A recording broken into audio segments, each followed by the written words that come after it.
Wuthering Heights. Chapter 8. On the morning of a fine June day, my first bonny little nursling, and the last of the ancient Earnshaw stock, was born. We were busy with hay in a far-away field, when the girl that usually brought our breakfast came running an hour too soon across the meadow and up the lane, calling me as she ran. "Oh, such a grand bairn," she panted out. "The finest lad that ever breathed. But doctor says Mrs. must go. He says she's been in consumption these many months. I heard him tell Mr. Hindley, and now she has nothing to keep her, and she'll be dead before winter. You must come home directly. You're to nurse it, Nelly, to feed it with sugar and milk, and take care of it day and night. I wish I were you, because it'll be all yours when there's no missus." "But is she very ill?" I asked, flinging down my rake and tying my bonnet. "I guess she is. She looks bravely," replied the girl, "and she talks as if she thought of living to see it grow a man. She's out of her head for joy. It's such a beauty. If I were her, I'm certain I should not die. I should get better at the bare sight of it, in spite of Kenneth. I was fairly mad at him. Dame Archer brought the cherub down to master in the house, and his face just began to light up, when the old croaker steps forward and he says, 'Earnshaw, it's a blessing your wife has been spared to leave you this son. When she came, I felt convinced we shouldn't keep her long, and now I must tell you, the winter will probably finish her. Don't take on and fret about it too much. It can't be helped. And besides, you should have known better than to choose such a rush of a lass.'" "And what did the master answer?" I inquired. "I think he swore, but I didn't mind him. I was straining to see the bairn." And she began again to describe it rapturously. I, as zealous as herself, hurried eagerly home to admire on my part, though I was very sad for Hindley's sake. He had room in his heart only for two idols, his wife and himself. He doted on both, and adorned one, and I couldn't conceive how he would bear the loss. When we got to Wuthering Heights, there he stood at the front door, and as I passed in, I asked, how was the baby? "Nearly ready to run about, Nell," he replied, putting on a cheerful smile. "And the mistress?" I ventured to inquire. "The doctor says she's—" "Damn the doctor," he interrupted, reddening. "Frances is quite right. She'll be perfectly well by the time next week. Are you going upstairs? Will you tell her that I'll come if she'll promise not to talk? I left her because she wouldn't hold her tongue, and she must. Tell her Mr. Kenneth says she must be quiet." I delivered this message to Mrs. Earnshaw. She seemed in flighty spirits, and replied merrily, "I hardly spoke a word, Ellen, and there he's gone out twice, crying. Well, I say I promise I won't speak, but that doesn't bind me to not laugh at him." Poor soul. Till, within a week of her death, that gay heart never failed her, and her husband persisted doggedly, nay, furiously, in affirming her health improved every day. When Kenneth warned him that his medicines were useless at that stage of the malady, and he needn't put him to further expense by attending her, he retorted, "I know you need not. She's well. She doesn't want any more attendance from you. She never was in a consumption. It was a fever, and it's gone. Her pulse is as slow as mine now, and her cheek as cool." He told his wife the same story, and she seemed to believe him. But one night, while leaning on his shoulder, in the act of saying she thought she'd be able to get up tomorrow, a fit of coughing took her, a very slight one. He raised her in his arms. She put her two hands about his neck. Her face changed, and she was dead.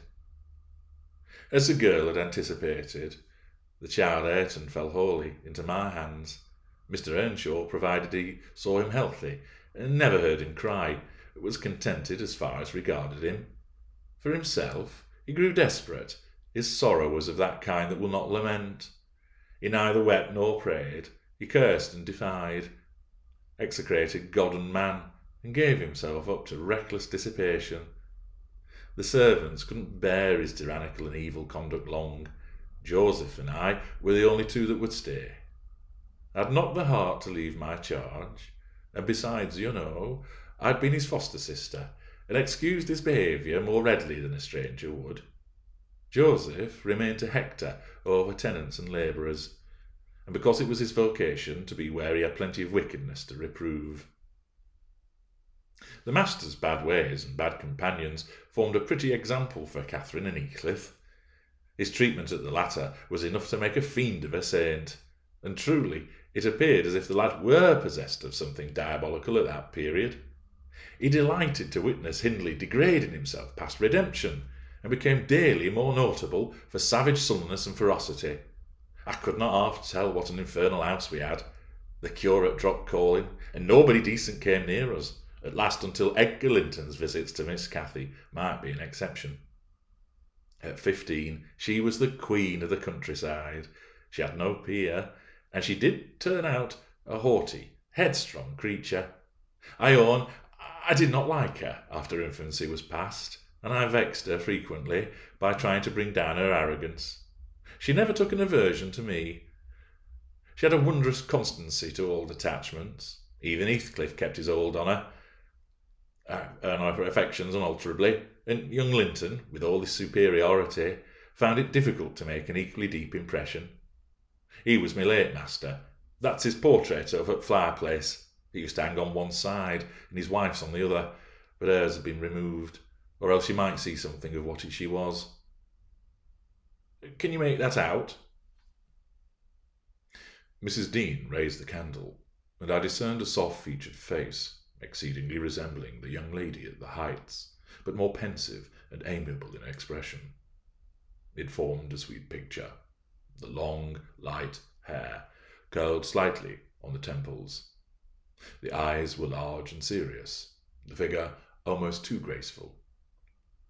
I did not marvel how Catherine Earnshaw could forget her first friend for such an individual.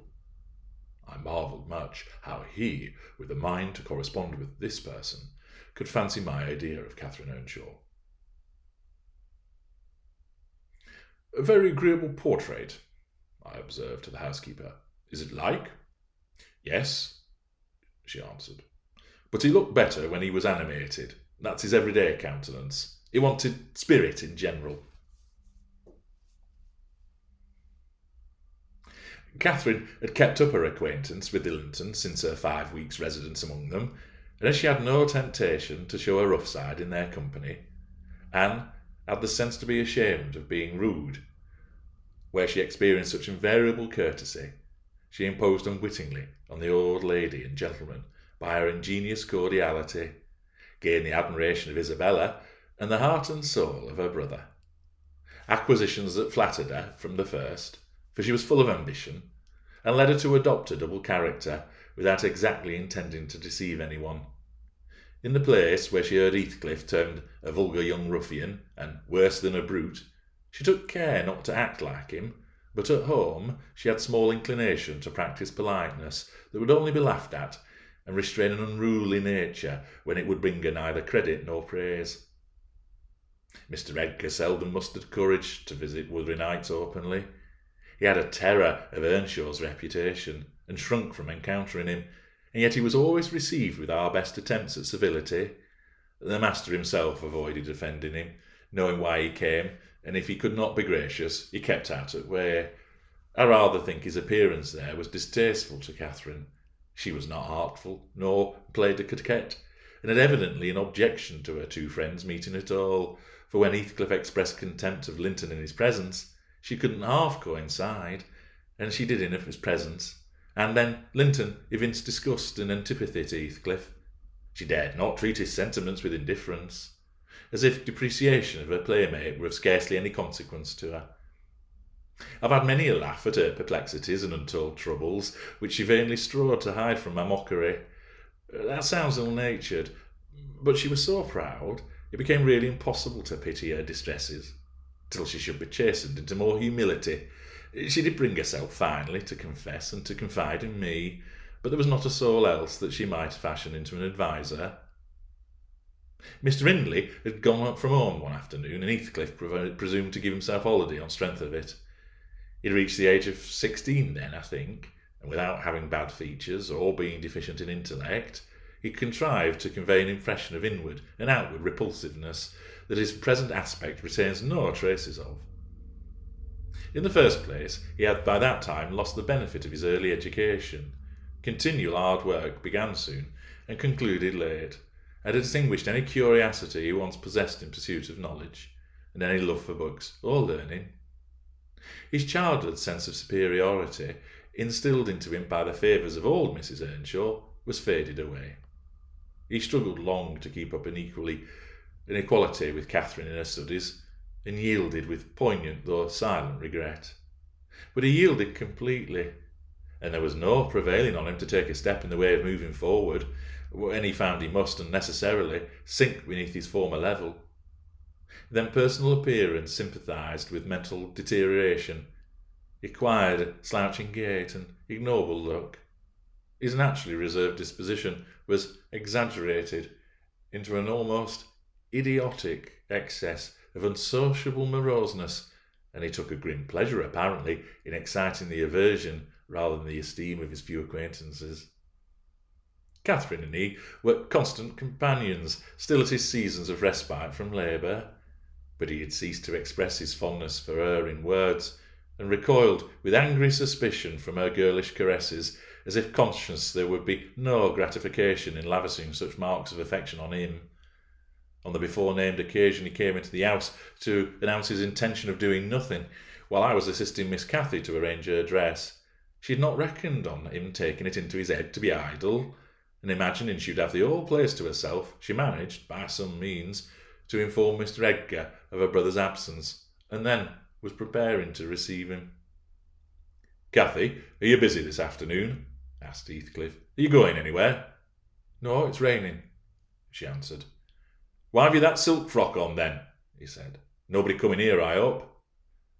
"Not that I know of," stammered Miss. "But you should be in the field now, Heathcliff. It's an hour past dinner time. I thought you were gone." "Hindley does not often free us from his accursed presence," observed the boy. "I'll not work any more today. I'll stay with you." "Oh, but Joseph will tell," she suggested. "You'd better go."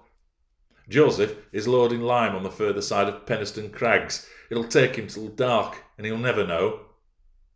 So saying, he lounged to the fire and sat down. Catherine reflected an instant, with knitted brows. She found it needful to smooth the way for an intrusion.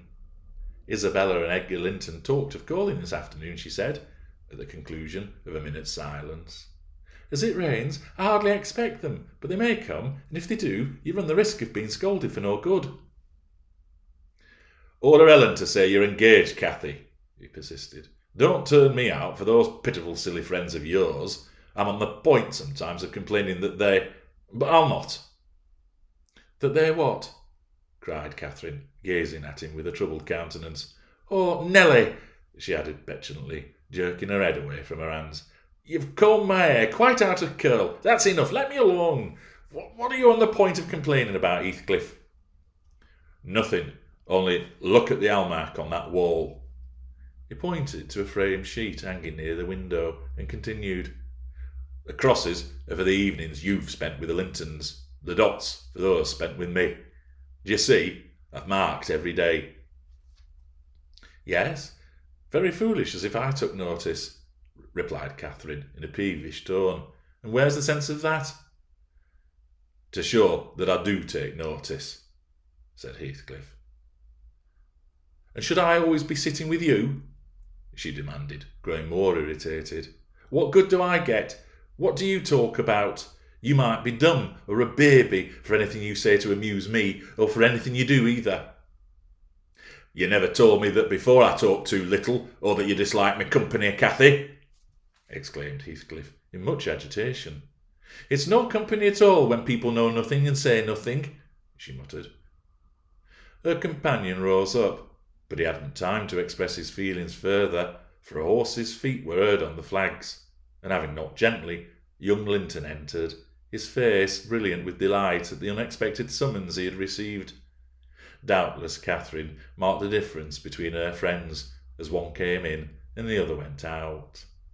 The contrast resembled what you see in exchanging a bleak, hilly, cold country for a beautiful, fertile valley. and his voice and greeting were as opposite as his aspect. He had a sweet, low manner of speaking, and pronounced his words as you do. That's less gruff than we talk here, and softer. "I'm not come too soon, am I?" he said, casting a look at me. I began to wipe the plate and tidy some drawers at the far end in the dresser. "No," answered Catherine. "What are you doing there, Nelly?" "My work, miss," I replied. Mr. Hindley had given me directions to make a third party in any private visits Linton chose to pay. She stepped behind me and whispered crossly, "Take yourself and your dusters off. When company are in the house, servants don't commence scouring and cleaning in the room where there are." "It's a good opportunity now the master's away," I answered aloud. "He hates me to be fidgeting over these things in his presence. I'm sure Mr. Edgar will excuse me." "I hate you to be fidgeting in my presence," exclaimed the young lady imperiously, not allowing her guest time to speak. She'd failed to recover her equanimity since a little dispute with Heathcliff. "I'm sorry for it, Miss Catherine," was my response, and I proceeded assiduously with my occupation. She, supposing Edgar could not see her, snatched the cloth from my hand and pinched me with a prolonged wrench, very spitefully, on the arm. I've said I did not love her, and rather relished mortifying her vanity now and then. Besides, she hurt me extremely. So I started up from my knees and screamed out, "Oh, miss, that's a nasty trick! You've no right to nip me, and I'm not going to bear it." "I didn't crutch you, you lying creature," cried she, her fingers tingling to repeat the act, and her ears red with rage.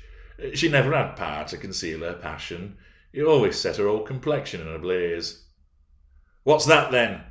I retorted, showing a decided purple witness to refute her. She stamped her foot, wavered a moment, and then, irresistibly impelled by the naughty spirit within her, slapped me on the cheek, a stinging blow that filled both eyes with water. "Catherine, love, Catherine," interposed Linton, greatly shocked at the double fault of falsehood and violence which his idol had committed. "Leave the room, Ellen," she repeated, trembling all over. Little Ayrton, who followed me everywhere, and was sitting near me on the floor, at seeing my tears commenced crying himself, and sobbed out complaints against "wicked Aunt Cathy," which drew her fury onto his unlucky head. She seized his shoulders and shook him till the poor child waxed livid, and Edgar thoughtlessly laid hold of her hands to deliver him. In an instant one was wrung free, and the astonished young man felt it applied over his own ear in a way that could not be mistaken for jest. He drew back in consternation.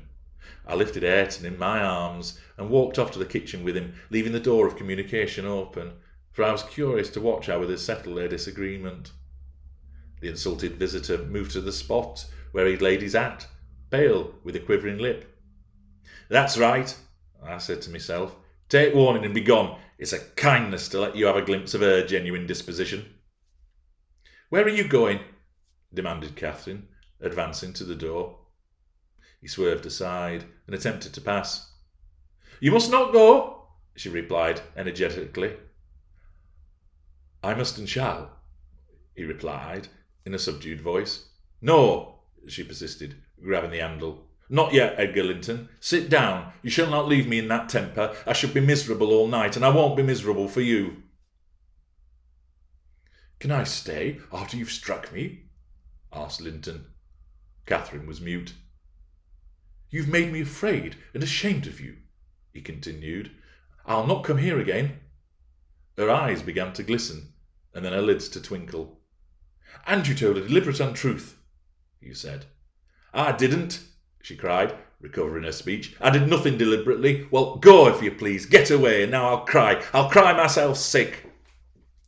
She dropped down on her knees by a chair and set to weeping in serious earnest. Edgar persevered in his resolution as far as the court. There he lingered, and I resolved to encourage him. "Mrs. dreadfully wayward, sir," I called out. "As bad as any married child. You'd better be riding home, or else she'll be sick, only to grieve us."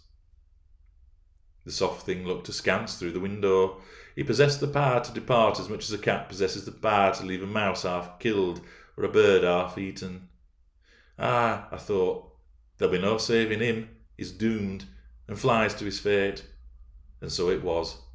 He turned abruptly, hastened into the house again, shut the door behind him, and when I went in a while after to inform them that Earnshaw had come on rabid drunk, ready to pull the whole place about our ears, his ordinary frame of mind in that condition, I saw that quarrel had merely effected a closer intimacy, had broken the outworks of youthful timidity, enabled them to forsake the disguise of friendship and confess themselves lovers.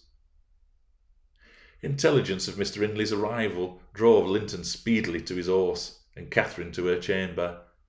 I went to hide little Ayrton, and to take the shot out of the master's fowling piece, which he was fond of playing with in insane excitement, to the hazard of any lives if he provoked, or even attracted his notice too much. And I hit upon the plan of removing it, that he might do less mischief if he did go to the length of firing the gun.